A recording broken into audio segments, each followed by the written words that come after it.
श्री स्वामी समर्थ. जय जय स्वामी समर्थ. स्वामींचं नाव घेऊन मी आजच्या ह्या नवीन व्हिडिओला सुरुवात करते. कोणत्याही कार्याची सुरुवात प्रथम गणपती स्मरण पूजनेने केली जाते. जे कार्य हाती घेतले आहे ते निर्विघ्नपणे पार पडावे. अडथळे, संकटे, समस्या, अडचणी दूर होऊन कार्यसिद्धी यशस्वी व्हावी यासाठी गणपतीचे आवाहन केले जाते. गणपती उपासनेमध्ये चतुर्थी तिथीला सर्वाधिक महत्त्व आहे. यंदा 5 मे म्हणजेच मंगळवारी आली आहे संकष्टी चतुर्थी. संकष्टी चतुर्थीचा उपवास चंद्रोदय आणि उदय तिथीच्या आधारावर केला जातो. त्यामुळे मंगळवारी म्हणजेच 5 मे रोजी चतुर्थी तिथी चंद्रोदयाच्या वेळी असेल. म्हणूनच उपवास मंगळवारी 5 मे रोजी केला जाईल. या दिवशी चंद्रोदय जो आहे तो रात्री 10:31 होणार आहे. आपल्याला चंद्रदेवांची पूजा करायची आणि त्यानंतरच व्रत हे सोडायचं आहे. मंगळवारी चतुर्थी आली की अंगारक योग जुळून येतो. अंगारक म्हणजे मंगळ ग्रह, जो निखाऱ्यासारखा लाल भडक दिसतो. त्याने भारद्वाज ऋषींकडून गणेश मंत्र घेतला आणि गणरायाची उपासना केली. त्याच्या उपासनेवर प्रसन्न होऊन बाप्पाने त्याला आशीर्वाद दिला की माझ्या जन्माची तिथी चतुर्थी होती, म्हणून मंगळवारी येणारी चतुर्थी तुझ्या नावाने अर्थात अंगारकी चतुर्थी म्हणून ओळखली जाईल. मुद्दल पुराण तसेच गणेश पुराणात याचा संदर्भ आढळून येतो. अमंगळ समजल्या जाणाऱ्या मंगळ ग्रहाला ज्या वरद विनायकाने पावन केले, त्या विनायकाने आपलाही उद्धार करावा या हेतूने अंगारकी चतुर्थीचे व्रत हे केले जाते. मंगळ ग्रहाचा संबंध कर्जाशी असतो, त्यामुळे अंगारिकेचे व्रत केल्याने कर्जमुक्ती मिळते. तसेच नावाप्रमाणे ही चतुर्थी सर्व संकटाचे निवारण करणारी आहे. ज्यांच्या कुंडलीत मंगळ दोष आहे त्यांनी या व्रतामुळे शांती मिळते. या दिवशी व्रत करणाऱ्या भक्तांच्या सर्व मनोकामना पूर्ण होतात. या एका चतुर्थीचे व्रत केल्याने 21 संकष्टी चतुर्थीचे पुण्य मिळते. धार्मिक दृष्ट्या हा दिवस अतिशय महत्त्वाचा असल्यामुळे या दिवशी काही प्रभावी उपायाने सेवा देखील केल्या जातात. आणि म्हणूनच अंगारकी संकष्टी चतुर्थीच्या दिवशी तुम्ही व्रत नाही केलं तरीही चालेल, पण प्रत्येक आईने आपल्या मुलांच्या उज्ज्वल भविष्यासाठी करा. हिरव्या मुगाचा अत्यंत प्रभावी उपाय. हा उपाय केल्यामुळे आपल्या मुलांच्या आयुष्यामध्ये असणाऱ्या सर्व अडचणी, संकट, दोष तर दूर होणारच आहेत, पण त्यांची प्रत्येक क्षेत्रामध्ये भरभरून अशी प्रगती होणार आहे. तर हा उपाय आपल्याला कसा करायचा, कोणत्या वेळेत करायचा, त्याबद्दल सविस्तर आणि महत्त्वाची अशी माहिती मी तुम्हाला या व्हिडिओमध्ये देणार आहे. तर व्हिडिओ पूर्ण पहा. आणि जर तुम्ही माझ्या चॅनलवर नवीन नसतील तर चॅनलला सबस्क्राईब करा आणि शेजारी बेल आयकॉन सुद्धा प्रेस करा, जेणेकरून तुम्हाला माझ्या नवनवीन व्हिडिओचे नोटिफिकेशन हे मिळत राहील आणि तुम्ही एक पण व्हिडिओ मिस करणार नाही. कमेंटमध्ये ओम गणगणपते नमः लिहायला विसरू नका. अंगारकी संकष्टी चतुर्थीच्या दिवशी आपल्याला सकाळी ब्रह्ममुहूर्तावर उठायचं आणि अंथरुणामध्येच आपल्याला गणपती बाप्पांचं स्मरण करायचं. त्यानंतर स्वच्छ स्नान करायची आहे आणि त्यानंतर आपल्याला स्वच्छ वस्त्र परिधान करायचे. जर शक्य असेल तर लाल किंवा पिवळ्या रंगाचे वस्त्र परिधान करा. त्यानंतर सर्वप्रथम आपल्याला देवघरामध्ये दिवा हा प्रज्वलित करून घ्यायचा आहे. कारण कोणतीही सेवा किंवा कोणताही उपाय जर आपण अग्नीच्या साक्षीने केला तर त्यामध्ये आपल्याला निश्चितच सफलताही प्राप्त होत असते. सूर्यदेवांना आपल्याला जल हे अर्पण करून घ्यायचं. जल अर्पण करताना ओम सूर्यदेवाय नमः, ओम आदित्याय नमः या मंत्राचा जप हा करायचा आहे. आता जर तुमच्याकडे गणपती बाप्पांचा फोटो असेल तर त्यांना स्वच्छ पुसून घ्यायचं. आता मूर्ती असेल तर तामण घ्या, तामणामध्ये गणपती बाप्पांच्या मूर्तीला ठेवायचं आणि त्यांच्यावर आपल्याला जलाभिषेक किंवा पंचामृताने अभिषेक करायचा. 11 पळी पाणी अर्पण करायचं. प्रत्येक पळी पाणी अर्पण करताना आपल्याला ओम गणगणपते नमः या मंत्राचा जप हा करायचा आहे.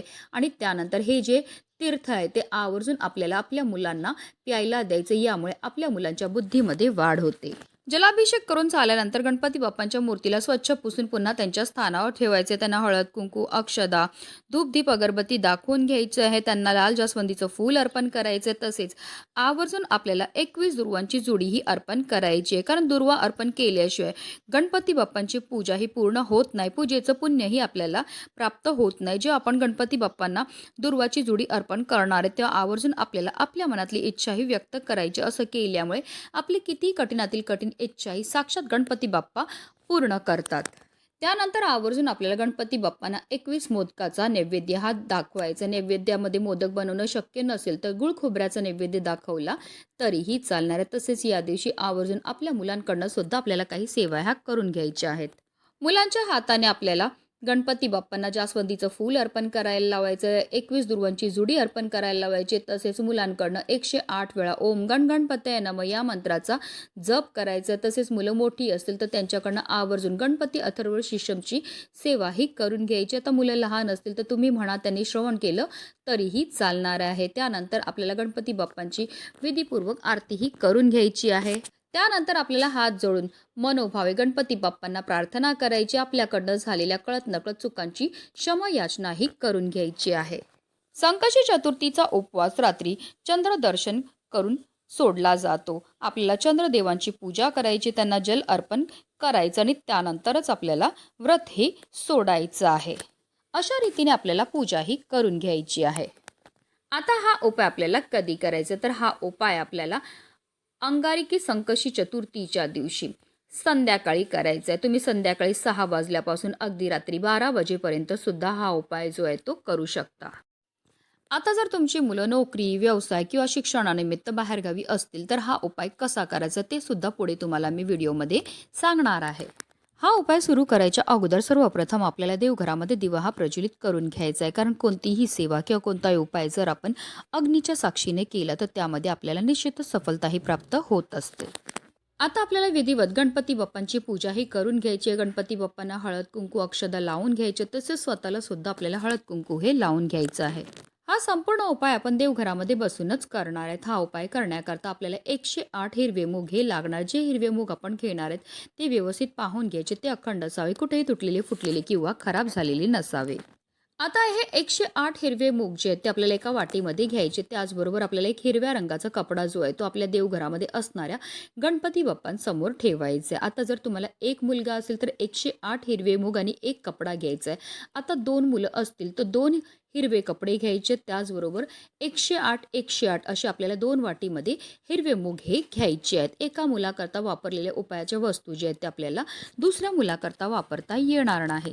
आता देवघरामध्ये आपल्याला आसन घेऊन बसायचं आहे. त्या हिरव्या मुगामधलं एक हिरवा मूग आपल्या उजव्या हातामध्ये घ्यायचा आहे. ओम गण गणपतये नमः या मंत्राचं जप करायचं आहे. आपल्या मुलांच्या मनातील इच्छा बोलायची की आपल्या मुलांच्या आयुष्यामध्ये असणारी जी संकट आहेत, विघ्न आहेत, दोष आहे, दारिद्र्य ते दूर झालं पाहिजे असं आपल्याला बोलायचं आहे. आणि तो हिरवा मूग जो आहे तो आपण गणपती बाप्पांसमोर जो हिरव्या रंगाचा कपडा ठेवलाय त्यावर ठेवून द्यायचा आहे. पुन्हा दुसरा हिरवा मूग आपल्या उजव्या हातामध्ये घ्यायचा आहे. ओम गण गणपतये नमः या मंत्राचा जप करायचा. आपल्या मुलांची इच्छा व्यक्त करायची आणि तो हिरवा मूग जो आहे आपल्याला त्या हिरव्या रंगाच्या कपड्यावर ठेवायचा. अशा रीतीने आपल्याला 108 वेळा हिरवे मूग आपल्या उजव्या हातामध्ये घ्यायचे. 108 वेळा आपल्याला ओम गण गणपतये नमः या मंत्राचा जप करायचा आणि 108 वेळा आपल्या मनातली इच्छा व्यक्त करून आपल्याला हे हिरवे मूग जे आहेत ते त्या हिरव्या रंगाच्या कपड्यावर ठेवायचेत. आता या हिरव्या रंगाच्या कपड्यावर जे आपण 108 हिरवे मूग ठेवलेत त्याची एक पोटलीही तयार करून घ्यायची आणि ही पोटली काही वेळाकरता आपल्याला गणपती बाप्पांसमोरच ठेवायची. आता हात जोडून गणपती बाप्पांना आपल्याला मनोभावे प्रार्थना करायची. आपल्या मुलांच्या आयुष्यामध्ये असणारी जी संकट आहेत, विघ्न आहेत, दोष आहेत, दारिद्र्य ते दूर झालं पाहिजे आणि त्यांची भरपूर मोठ्या प्रमाणामध्ये प्रगती झाली पाहिजे. अशा रीतीने आपल्याला मनोभावे प्रार्थना ही करायची. आता जर तुमची मुलं तुमच्याजवळ राहत असतील तर मुलांकडनं सुद्धा तुम्ही हा उपाय जो आहे तो करून घेऊ शकतात.